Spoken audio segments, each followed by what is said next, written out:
Dubai. මේ නම ඇහුණ ගමන් අපේ හිතේ මැවෙන්නේ අහසට උස්ස ගොඩනැගිලි සුඛෝපභෝගී ජීවිත නේද? හැබැයි ඉතින් ඒ දිලිසෙන නගරයේ ඇතුළෙම තමන්ගේ අයවැයට සරිලන විදිහට හොඳ නවාතැනක් හොයාගන්න එක. ඒක තමයි ඇත්තම අභියෝගය. ඉතින් අපි අද මේ කතාවෙන් බලමු ඩුබායි වල අඩු වියදමකින් ජීවත් වෙන්න තියෙන විකල්ප මොනවද? ඒවට කොච්චර විතර යනවද? සහ තමන්ටම හරියන තැනක් තෝරගන්නේ කොහොමද කියලා. ඉතින් ඔන්න ඕක තමයි කතාවේ ප්‍රධානම ප්‍රශ්නය. ඩුබායි වලට අලුතින් එන කෙනෙක් වෙන්න පුළුවන් නැත්නම් දැනටමත් මෙහි ඉඳන් වියදම් ටිකක් අඩු කරගන්න හදන කෙනෙක් වෙන්න පුළුවන් මේ ප්‍රශ්නෙට උත්තරයක් හොයනවා. අපි බලමු මේ කතාව ඉවර වෙනකොට මේකට පැහැදිලි චිත්‍රයක් මවා ගන්න පුළුවන් වෙයිද කියලා. හරි. එහෙනම් මුලින්ම අපි බලමු ඩුබායි වල අඩු වියදමකින් නවතින්න තැනක් හොයන කෙනෙක්ට තියෙන ප්‍රධානම විකල්ප තුන මොනවද කියලා. මේ හැම එකකම වාසි අවාසි තියෙනවා. ඒ නිසා හොඳට අහගෙන ඉන්න.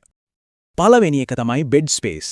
නමන්ම කියවෙනවා වගේ මේකෙදි කුලියට ලැබෙන්නේ ඇඳක් විතරයි. ඒ කියන්නේ තවත් කිහිප දෙනෙක් එක්ක බෙදා ගන්න කාමරයක එක ඇඳකට ඉඩක්. ගොඩක් වෙලාවට මේවා උඩ යට තට්ටු තියෙන ඇඳන් එහෙම නැත්නම් බංකු ඇඳන්. පෞද්ගලිකත්වය නම් ගොඩක් අඩුයි තමයි. හැබැයි මුදල් පසුම්බියට දැනෙන බරනම් අවමල මේ ක්‍රමයටයි.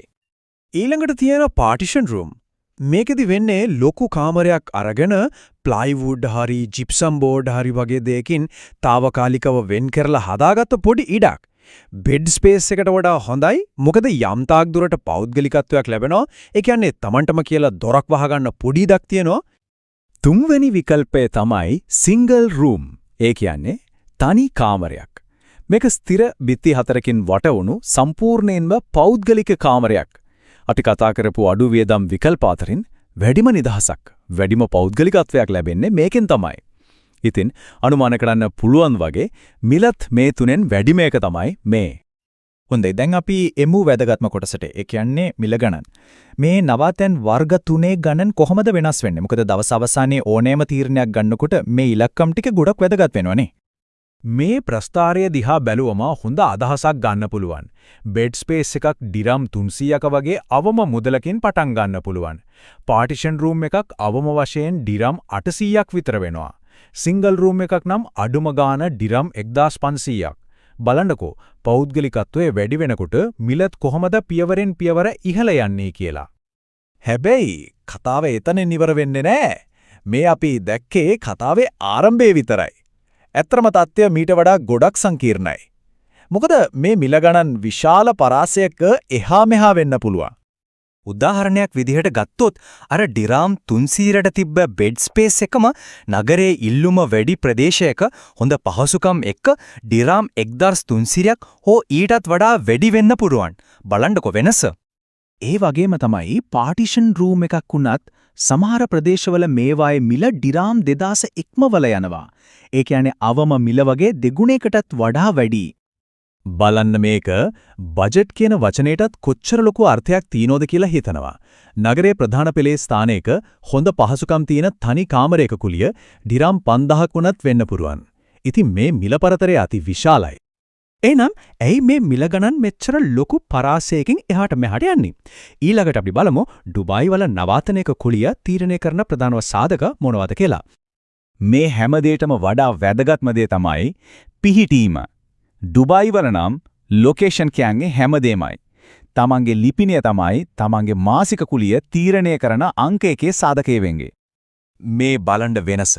එක පැත්තකින් ඩේරා ඇල්නාහෙදා බුර්දුබායි වගේ පරණ ඩුබායි නගරයේ ආශ්‍රිත ප්‍රදේශවල මිල ගණන් සාපේක්ෂව අඩුයි. අනිත් පැත්තෙන් JBR ඩුබායි මරිනා බිස්නස් බේ වගේ නවීන ඉහළ පෙළේ ප්‍රදේශවල කුරිය අහස් උසර නැගලා. ඒ කියන්නේ නිවැරදි ප්‍රදේශයේ තෝරා ගැනීමෙන් විතරක් විශාල මුදලක් ඉතිරි කරගන්න පුළුවන්. පිහිටියමට අමතරව පහසුකම් කියන්නේ මිල ඉහළ නංවන තවත් ප්‍රධාන දෙයක්. මෙට්‍රෝ ස්ටේෂන් එකට පයින් යන දුරින්ද තියෙන්නේ එහෙනම් ගාන වැඩි. කාමරයටම සම්බන්ධ වුණු නාන කාමරයක් තියනවද? බැල්කනියක් තියනවද? මේ හැමදේම මිලට එකතු වෙනවා. ඊටත් අමතරව ගොඩනැගිල්ලේ තියෙන පිහිනුම් තටාකය, ජිම් එක වගේ දේවල්, ඒ වගේම ඩීවා, ඒ කියන්නේ විදුලිය සහ වතුර බිල, ඒකම Wi-Fi බිලත් කුලියට අතලත් නම් අනිවාර්යයෙන්ම ගෙවන්න වෙන මුදල තවත් වැඩි වෙනවා. තවත් හරිම සරල කාරණයක් තමයි ඉඩ බෙදා ගන්නා පුද්ගලයන් ගණන. විශේෂයෙන්ම බෙඩ් ස්පේස් සහ පාටිෂන් වලදී කාමරයක ඉන්න අය ගණන අඩු වෙන්න එක්කෙනෙක්ට ජීවන්න වෙන මුදල වැඩි වෙනවා. සරලවම කිව්වොත් පෞද්ගලිකත්වය වැඩි වෙන්න මිලත් වැඩි වෙනවා. හරි. අපි දැන් විකල්ප මොනවද? මිල ගණන් කොහමද? සහ ඒ මිලට බලපාන දේවල් මොනවද කියලා කතා කළා. දැන් මේ හැමදේම එකට අරගෙන තමන්ගේ අවශ්‍යතාවයට සහ අයවැයට ගැලපෙනම තීරණය ගන්නෙ කොහොමද කියලා බලමු. අවසානයේදී මේක හරියට තුලාවක් වගේ දෙයක්. කරුණු තුනක් අතර සමබරතාවයක් ඇති කරගන්න ඕනේ. එක පැත්තකින් අඩු මිලද නැත්නම් වැඩි පෞද්ගලිකත්වයේද?